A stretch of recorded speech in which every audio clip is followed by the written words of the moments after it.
Siku ya leo ni siku njema sana ambayo Mungu ameifanya kwa wake. Bwana asifiwe sana. Kuona siku ya leo uko hai unapumua ni ishara tosha ya kwamba Mungu hajamalizana na wewe. Haleluya.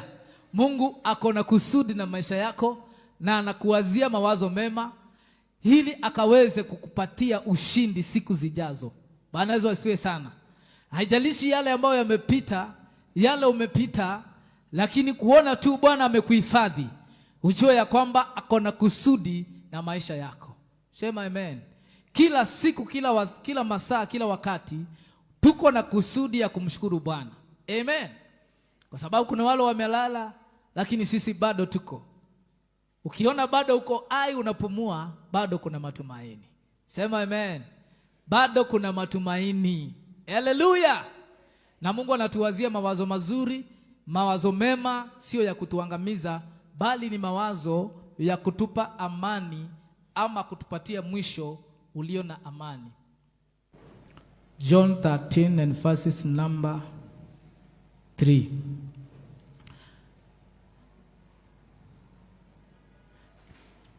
You can give us amplified, because this says Jesus knew, but amplified said Jesus knowing. Bwana asifiwe sana. Knew is not the same of knowing. Bwana asifiwe sana. Lakini nasema ya kwamba Jesus knowing fully aware, knowing, hiyo knowing inamaanisha fully aware. Yani akiwa aware, akiwa kabisa anaelewa. Bwana Yesu asifiwe sana. That the Father had put everything into his hand and that he came from God and was now returning to God. Bwana asifiwe sana. Shikilia pale.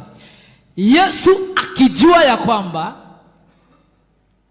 ametoka kwa Baba na anarudi kwa Baba, akijua vizuri. Najua wengine walikuwa wanamuita mwana wa Maria. Wanajua ametoka hapo. Lakini yeye alikuwa anajua ametoka wapi. Nataka tushike vizuri.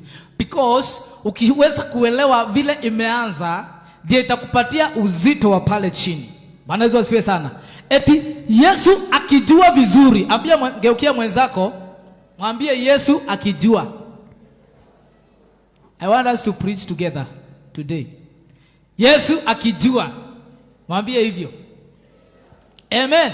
Yesu akijua vizuri ya kwamba ametoka kwa Baba na anarudi kwa Baba. So anajua ya kwamba he is not from this world, but he is from above. Teremka pale chini, akafanya nini akijua hivyo? So kila anafanya pale chini afanya akiwa ajui. Inasema ya kwamba God up from supper, took off his garment and taking a servant's towel. Shakataya. Oh, hallelujah. Yesu akijua ametoka kwa Baba, mtu wa Mungu, na anarudi kwa Baba, akatoka kwa meza, akachukua towel ya mtumishi, servant's towel, hata sio ya Bwana, ya mtumishi, akajifunga. Teremka chini.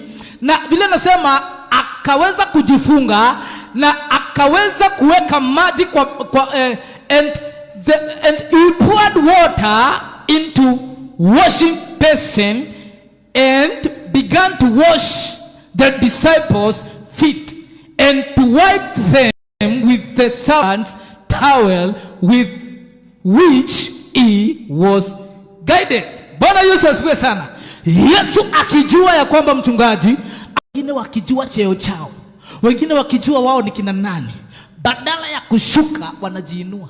Bwana Yesu asifiwe sana. Lakini Yesu akijua ametoka kwa Baba na anarudi kwa Baba, akashuka chini, akaanza kuosha mitume miguu. Mungu atusaidie sana. Mungu atusaidie. Yesu akijua akashuka chini. The level of submission, kiwango cha unyenyekevu. Wewe unajua ni nani? Wewe unajua ni bwana wa nyumba.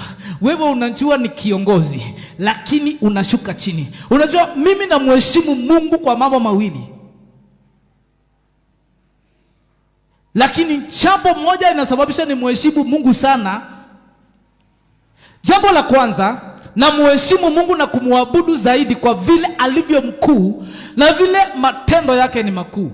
Lakini kuna jambo lingine kubwa sana linasababisha nimheshimu Mungu na nimwabudu. Na mwabudu Mungu kwa sababu ya yale mambo hawezi kufanya. Yale mambo, yani yale mambo afanyangi. Bwana asifiwe sana. Yale mambo ya Mungu afanyangi inamsababisha kuwa mkubwa sana kuliko yale mambo Mungu huwa anafanya. Bwana asifiwe sana. Unajua Mungu kama mwanadamu sahihi akipewa kiti ya Mungu, yale mambo anaweza fanya, yale watu wanaweza ua, wale watu wanaweza angamiza, wale watu waofu. Lakini Mungu kwa sababu ni mkuu, unapata Mungu mtu ni muofu sana kama Sauli, lakini kwa sababu ya ukuu wake badala hamuangamize anamuacha. Yale mambo Mungu hawezi afanyangi, inaonyesha vile halivyo mkuu. Unajua mtu yule ambaye ni mkuu, kuna mambo huwa anajizuia, anakosa kuyafanya kwa sababu ya ukuu wake na vile Mungu amemsaidia. Bwana asifiwe sana. Na ndio maana unapata moyo wa Mungu unakuwa mkubwa. Watu wote wengine unapata ni waofu sana, lakini anawaspare. Mungu ni mkuu sana. Mimi siheshimu bishop sana kwa sababu ya the title of presiding bishop.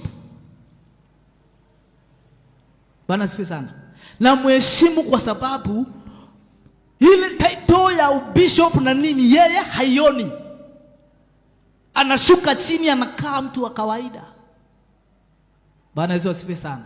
Kwa sababu ya hiyo nampea heshima zaidi kuliko kwa sababu ya hiyo title. Sema amen. Yesu akajiungamanisha na wale wachanga. Ukitaka kujua wewe umenyenyekea kiwango kigapi, angalia kaliba yako. Watu wale unaheshimu kina nani, ndio utajua uko mahali wapi. Bwana Yesu asifiwe sana. Haleluya. Mungu atusaidie kuweza kushuka chini. Yohana akasema inabidi mimi nipungue, lakini wewe Yesu uongezeke. Wacha ikuwe ombi letu. Chochote tunafanya sio sisi tuonekane. Ukiona mahali umeingia unaanza kusifiwa sana, kwanza epa hapo. Wabaki wakisema na huyo mtu kwani ashikilii, kwa sababu kuna heshima zingine hutaki. Unataka Bwana aonekane. Bwana Yesu asifiwe sana. Yesu alikuwa anawatoroka wakitaka kumfanya mfalme. Mungu atusaidie tukaweze kunyenyekea na tukaweze kuelewa basic of salvation. Kwa sababu shida kubwa ni mwanzo wa wokovu. Wakati watu waliokoka kuna mambo hawakufunzwa. Mchungaji, utatupeleka darasani tena. Shida inatokea pale. Watu wote wanajiita wa Kristo. Kama wewe sio Muislamu, wewe ni Mkristo. No. That name wa Mkristo hata sio neno limetokana na Mungu. Neno lile limetokana na Mungu ni disciples. Hiyo ni watu waliitwa tu, lakini kabla waitwe waliangaliwa sana, wakaonekana wanakaa kama Kristo. Disciples. Sema amen. Lakini siku hizi neno linatimia, mchungaji. Ile inasema ya kwamba siku za mwisho wanawake 7 watashikamana mmoja, wamwambie sisi tunataka kuitanishwa na wewe. Manguo tutajibaia, nyumba tutajilipia, ni Biblia inasema, lakini tunataka kuitanishwa na wewe. Wanawake wangapi? 7. Mwanamke anasimamia kanisa, mwanaume anasimamia Kristo. Watu kanisa inataka kuitanishwa na Kristo, lakini haitaki sheria zake, haitaki mambo yake, haitaki vile yeye anakuwa. Anataka kujiongoza tu. Hawataki, wewe anataka uitanishwe na yeye. Mungu atusaidie kunyenyekea. Na Mungu anataka rehema kuliko dhabihu. Mungu atusaidie kushuka chini na ili akainuliwe. Ukijua wewe ni nani, unajua mataito zako, wewe ni nabii, lakini unashuka chini. Bwana asifiwe sana. Unyenyekevu mkubwa sio kunyenyekea kwa bwana wako. Sio kunyenyekea kwa bwana wako. Unyenyekevu mkubwa ni kunyenyekea kwa watumwa wenzako. Unaenda chini ya watumwa wenzako. Hiyo ndio unyenyekevu mkubwa. Bwana Yesu asifiwe sana. So wakati unashuka chini ya your juniors, unakuwa uko sawa. So Mungu atusaidie, basic of salvation tuanzie pale.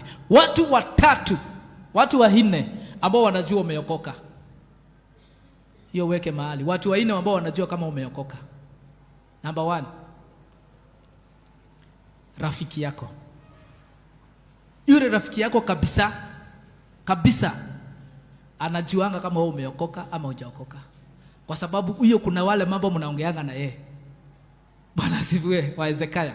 Huyo anakujua, huyo mtu wa Mungu hata kama ni kanisa kuna bado. Number 2, mke wako ama mume wako anajua kama umeokoka ama bado. Anajua huyo jamaa bado kidogo. Watoto wako, Bwana asifiwe sana. Unaona watoto wako wanajua mama ameokoka ama bado hajaokoka. Praise God. Alafu wewe mwenyewe unajua kama umeokoka ama bado hujaokoka. Wengine juzi last week nikamwambia, ukiambiwa ukue Mungu ujaji, leo ni wewe Mungu na ni unaingiza watu mbinguni na ni wewe Mungu sasa. Alafu wewe sasa ni wewe umekuja mbele zake, unaweza ukajiingiza vile uko wewe ni Mungu, wewe umewekwa kama Mungu na ni wakati wa kuingiza watu mbinguni, Mr. Jemu. Alafu ni wewe uko pale na James amekuja na ni wewe Mungu. Vile anakaa unaona kama utajipea marks ngapi? Vile nasema wakati utajihukumu hautahukumiwa.